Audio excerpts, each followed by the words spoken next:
Let's do homework. So this time, I'm going to go through the 4B and 4C, the two true or false question. Okay. So I'm going to do something that doesn't seem to be answer the question immediately. Okay.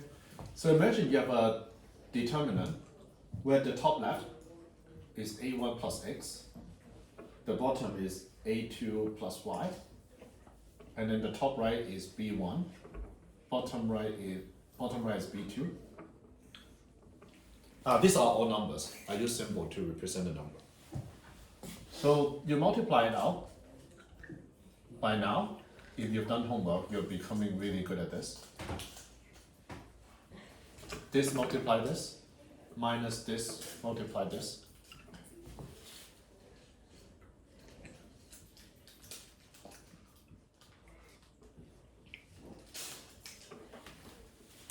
Okay. So I remove the parentheses. So a1, a2, a1, b2, plus x b2 minus a2 b1 minus y b1. Okay. So the next one, I'm just rearranging the order of this.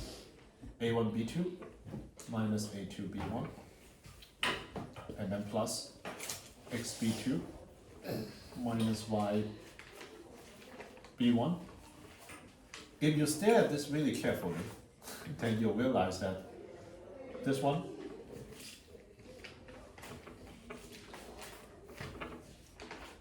is actually this.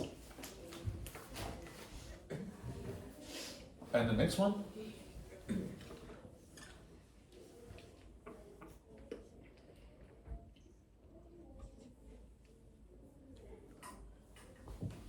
a2 b1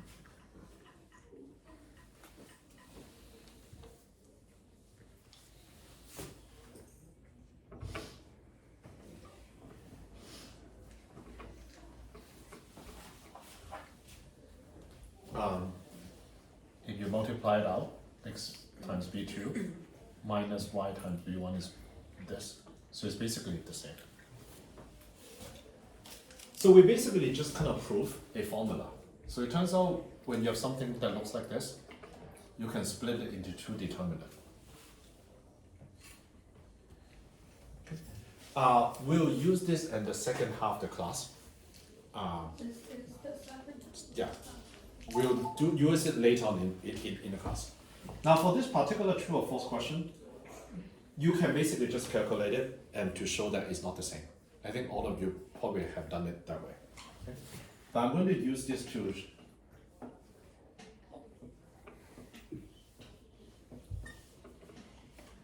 the reason that this is a true or false question is it's trying to trick you that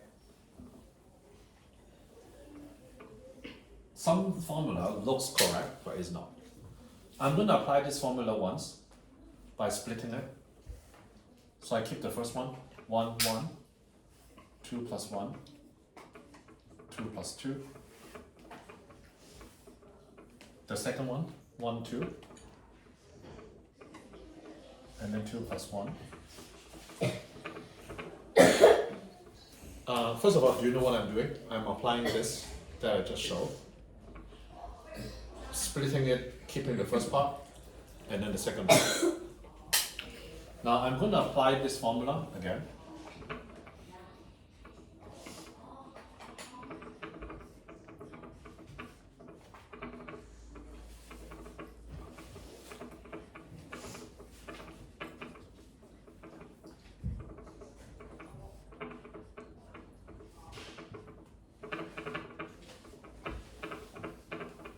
So technically, I didn't show it on that I can apply the same thing on the right hand side, but as you can see, it's basically the same.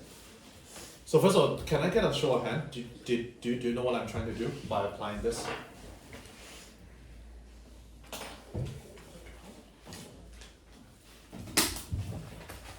Oh, everyone say it is ridiculous. Okay, so I proved that when you have a determinant like this, you can split it into two determinants by keeping the first element in the first and the second element on the second. So this is the question. Then if I apply it, I can basically split it like this. And this one, 1, 2, 1, 1 is plus 1. This one, 2 minus 4, so it's minus 4. Sorry, minus 2.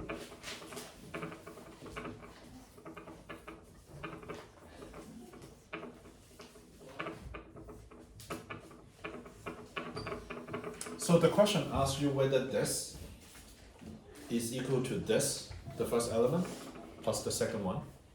So I just show you it's not, because this one is this one plus this one minus 1. So this one is false. Okay. So let's go through the other true or false question.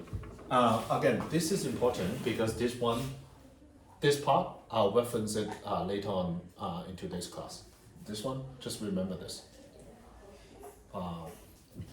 So let's do the other true or false question.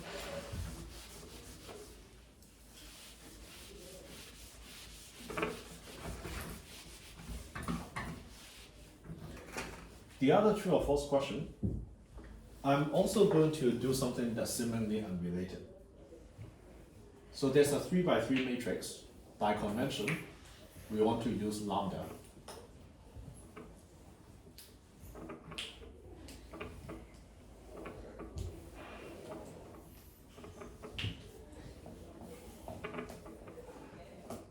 Okay, this is a 3 by 3 determinant. So to calculate it, you do the multiply this, and then minus this, and minus this. The first one is lambda A1, B2, C3. The second one is lambda B1, C2, A3. And then the last one is lambda C1, A2, B3. And then now we do the minus lambda C1, B2, A3, and then minus lambda B1, A2, C3, and then finally lambda again, A1, C2, B3. So I'm just multiplying this out.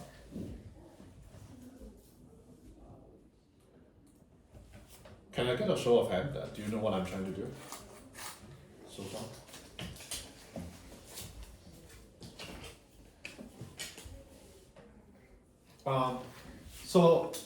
This is a determinant, Olivia.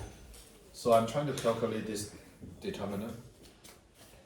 Do you not know, like, what's the part that you don't understand? You don't understand what I'm doing or why I'm doing this? Or you're just finding the determinant? Hmm? You're just finding the determinant? So if you take the number out,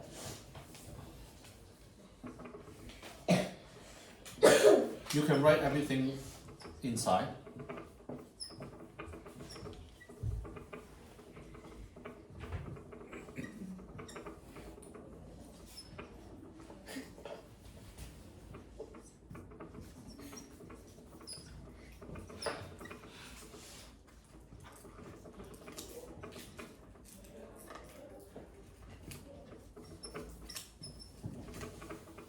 And then this is basically to show that this part, what is inside.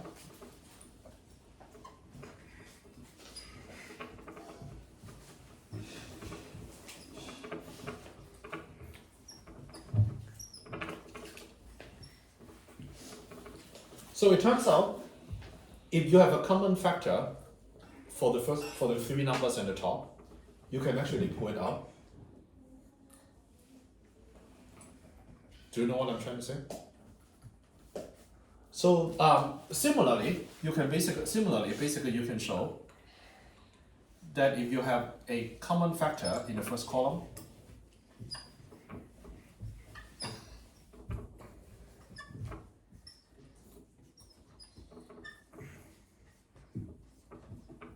you can pull the lambda out.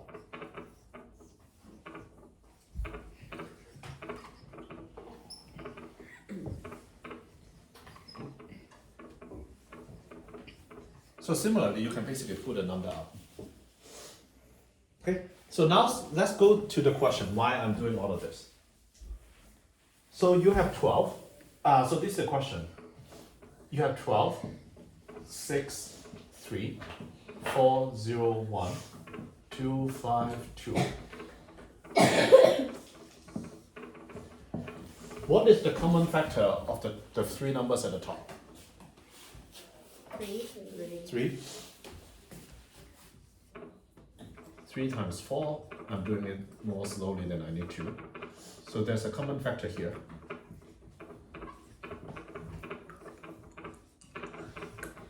So based on this, it turns out your common factor here, you can basically put the number 3 at the front.